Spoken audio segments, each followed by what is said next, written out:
Hello, everyone, and finally I am live after internet fucking glitches and that. Um, so yeah, like I said, internet glitches have been a thing at the minute. So if you're seeing this late, I'm sorry. I've been trying to get on and do the live, but ah, it's been a nightmare. Let's just say it like that. Anyways, I'm Paranormal Whipples, aka Ray. And this is the Alternate Reality Archives, episode 20. And yeah, tonight I've got a very special show because, like it says in the title, this is a man who lived in two different United Kingdoms, technically.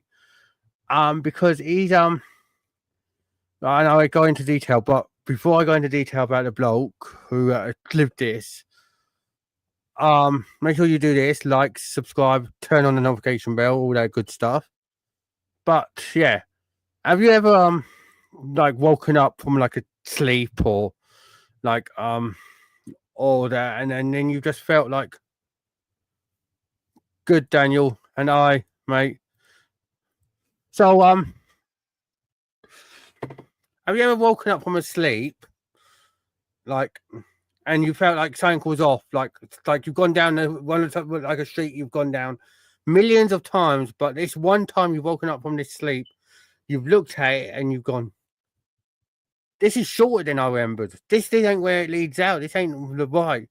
Or have you ever been talking to a friend and you've been talking about, I don't know, World War II history that you've been taught in school, and then you go, oh, that's remember when like Germany invaded Russia, and they're like, Germany never invaded Russia, that kind of thing. And this is basically means that reality is broken in some ways.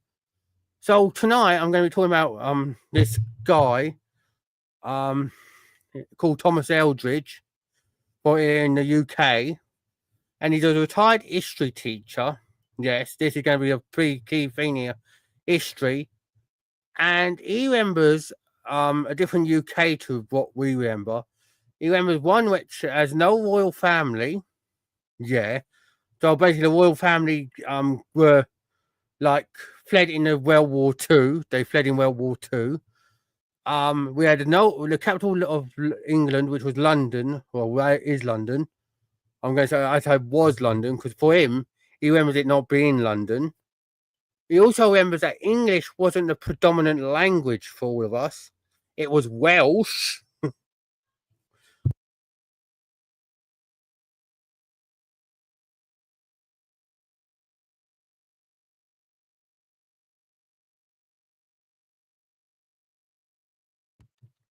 So yeah. He remembers every detail of this. So right. So this is where he's going to get kind of spookadoop. This is my new word, spookadoop. So basically, he had a severe stroke in 2018, Thomas, and that. He was 72 at the time, and he had this severe stroke, bless him. And when he come round, he remembers telling doctors, family members, friends, that something was wrong with this reality. But not just with him. He remembers a different government and a different world completely, and different street names, which is crazy. And that. Everyone put it up to post-traumatic confusion, because he just come from a severe stroke. They thought his memory's a bit hazy, so give him a few days and that. But he mentioned things that no one could explain, which is crazy. So basically, in his reality that he woke for, like he was from, basically, he basically how can I put it? He basically remembered in World War II. He remembered the royal family fleeing for their lives and never returning back to the country. So they were stayed away from England completely. He remembers that English wasn't the predominant language. He remembers the Welsh being the predominant language everywhere, which is even more crazy in southern England. Like, so from the southern divide of England, all of that was Welsh, not English. So, and he remembers a different capital city, like I told you. It wasn't London. Can anyone have a guess which capital he thought was the capital of England? And it's in southern England, by the way. Technically. Can anyone have a guess?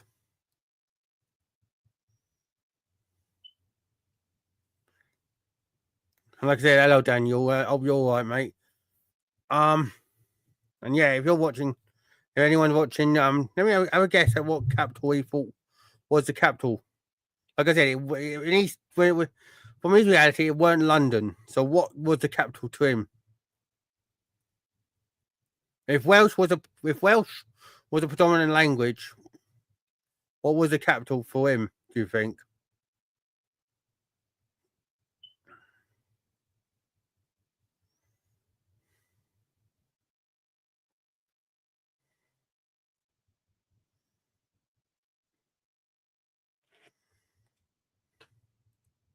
Yeah, it reminds me so much of the man from Torred. But that got proved to be a hoax, sadly. But yeah. Can anyone have a guess what the capital was?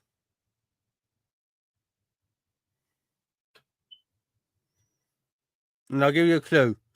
It's close to Wales. It's a major city close to Wales.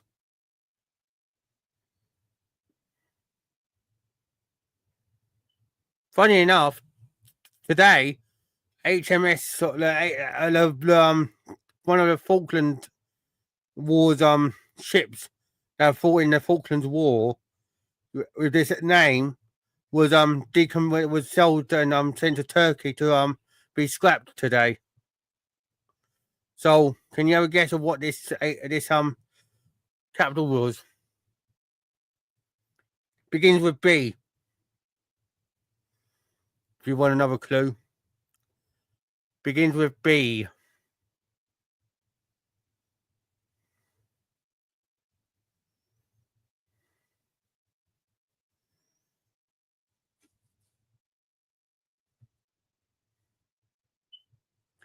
Can anyone have a guess?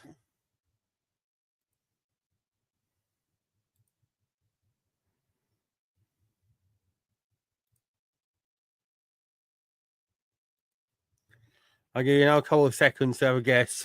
If you don't know. Don't know, it's all right. Don't be ashamed. Just let me know. But yeah, basically in his timeline, London was a secondary city. The capital was Bristol. Hence why I say it's near Wales. Yeah, Bristol, which is crazy. So basically, like I said, I'll go into more detail about Thomas and who he is, and then you can gauge from here. Basically, he was not eccentric. He's a former history teacher with nearly 40 years of experience in his profession. So he's sharp, well spoken, highly respected in his local community, as everyone would say. Friends describe him though as rational, skeptical, and that even. But then when he had his stroke and that, his conversations turned bizarre after when he was recovering. He began referencing political figures that nobody in the country had heard of. So like Doctor Who kind of politicians, basically, I would say, because it's an alternate timeline. Talking about currency changes that never even occurred. And basically, he remembered national holidays here in this time that we ain't even had. How crazy is that? He said about national holidays that we ain't even had yet in the UK. his wife at the time, well, his wife at the minute, because I don't know if she's still alive, bless her. But I'm saying his wife at the time because I don't know whether she's still alive. But you can let me know if you're in Bristol. We're not in Bristol, in Exeter. Margaret, his wife, was the first to notice that Thomas wasn't joking when he was recounting this. Maybe he's a time traveler. Maybe, but yeah, I'll let you gauge after I've said all this, Daniel, and it. So basically, he wasn't joking. He described the wedding day that they had, their wedding day in detail. Except, right, she remembers them being she remembers like vividly they were married at another venue. He remembers it being at another venue on a different date, which is even weirder. Thomas showed her a wedding photograph that no longer existed in their album. Digital records of these events, he vividly remembered, had vanished, and yet he always convinced himself that he was sane, and that this world he's stuck in now isn't his world. So basically, he remembers the fall of the monarchy, like I was telling you about, like the royal family. He remembers happening in 1942 under the Black Surrender. Basically, it was an event that hasn't occurred in any known history books, which obviously, basically remembers a post-war Britain being governed by a tri-party council based in Bristol, London only returning to prominence after a national referendum in the 1980s. So it took till the 1980s for London to become popular again, he said. But he remembers everything, dates, speeches, events of the people.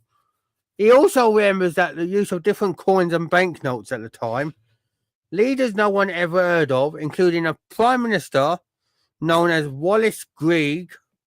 And according to Thomas, the UK was never part of the EU at all. Right? Yes, he's saying the world that he's in now, this one, is not his original one. He remembers this one being the original UK.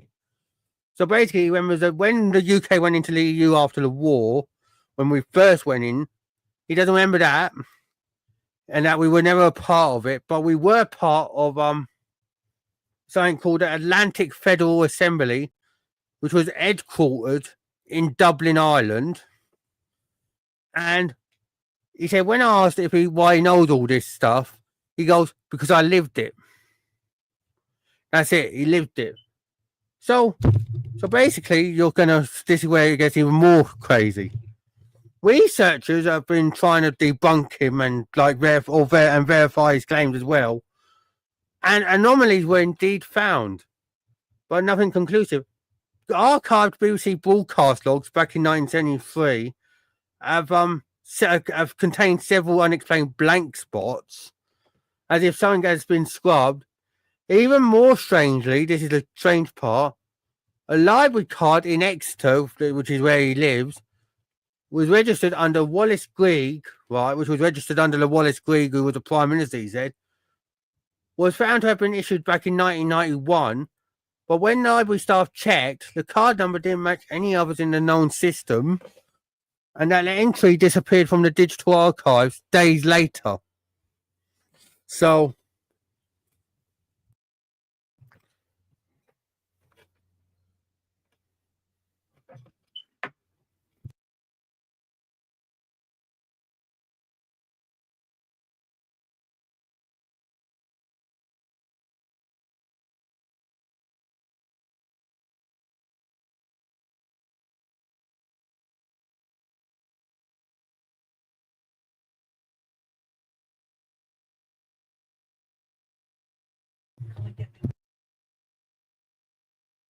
sorry about that, everyone. Yeah, so the library card was scratched in 1991.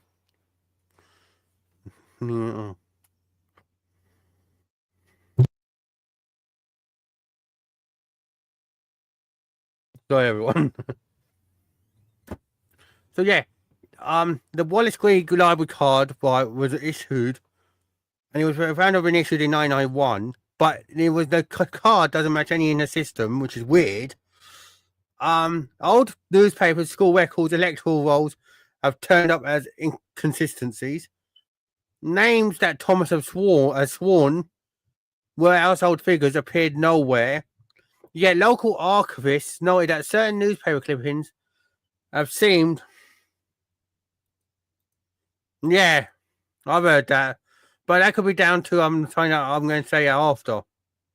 So give an ear out, Daniel. So basically, the archivists, archivists, I should say, not archivists have noted that from the local area have noted that newspaper clippings have seemed to have been edited in recent years. And one of them has even claimed a headline changed on a microfiche while she was examining it. So was it a glitch or a shift?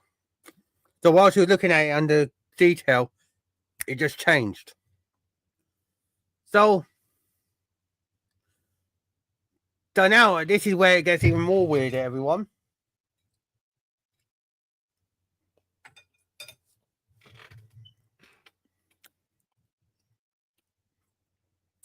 His story has gained limited attention after an article in a fringe history journal mentioned these claims, right?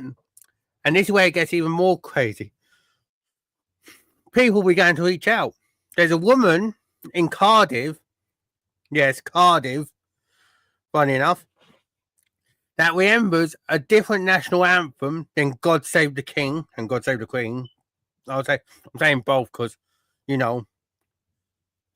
And there's a retired soldier back in Kent who spoke of a King James II ruling England in the 1960s. That never happened. So, what happened? And most of these people that have had this have suffered near-death experiences or severe head trauma down to strokes or whatever. And one man even described slipping sideways during a heart attack. Another woman swore she saw a newspaper headline change before her eyes when she was recovering from a heart attack and having surgery as well. So what's going on? So what is going on?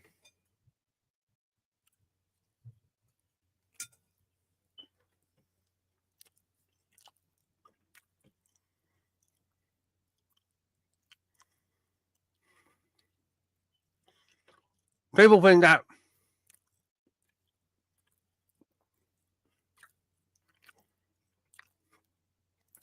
Thomas is basically a walker between worlds who can unconsciously navigate a rift. You know, yeah, the truth is out there, Daniel. So he decided to have a decline in 2021, poor old Thomas. But he talked directly about his experience, right, in a rare recording.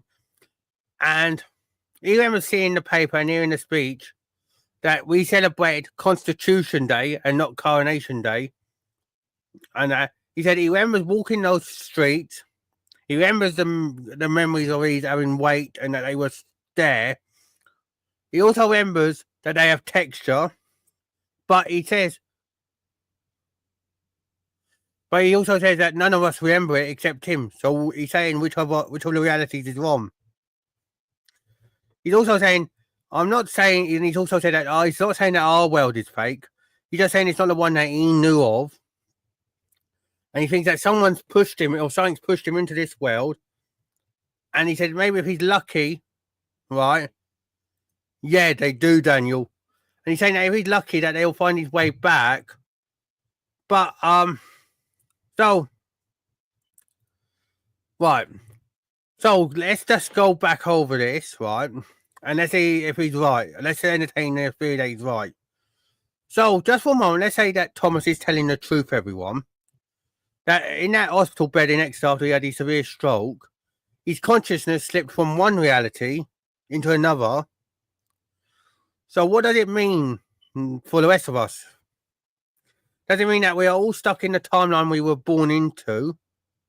And could these near-death experiences, when we have them, actually be cracks between the different dimensions? And are these cracks happening more often now because there's more Mandela effect experiences happening in the world. There's more histories that are inconsistent than what we remember, even the digital anomalies. So you have to ask yourself, how stable is reality? Is reality stable? Like, really? So maybe we're just one glitch away from going into another world. But this is where it gets crazy, everyone. And I'll let you, this is where I'll put it to you now, the viewers. Thomas passed away 2 years ago in 2023, sadly. No final answers, no return to the world that he remembered, sadly. Just a quiet end. And in a world that he never believed was his, anyway. But perhaps his version of Britain that he remembers is still waiting and waiting for him to return. So, yeah, dreams are. I remember that one. So, yeah. So, let me know what you think about Thomas's story in the comments, everyone. Thank you for coming on this journey with me on the alternate reality archives. Or if it feels strangely familiar to you, and it unsettled you to a degree, then maybe it's no coincidence. So like, subscribe, turn on the notification bell, share the video, and remember, what we call reality may only be one version of the entire truth of the puzzle that we call life. So take care, everyone. Thank you for tuning in. Like I said, leave in the comments what you think about Thomas's story and everything. And thank you very much for watching. Take care, everyone, and big love to you all. Bye-bye, everyone.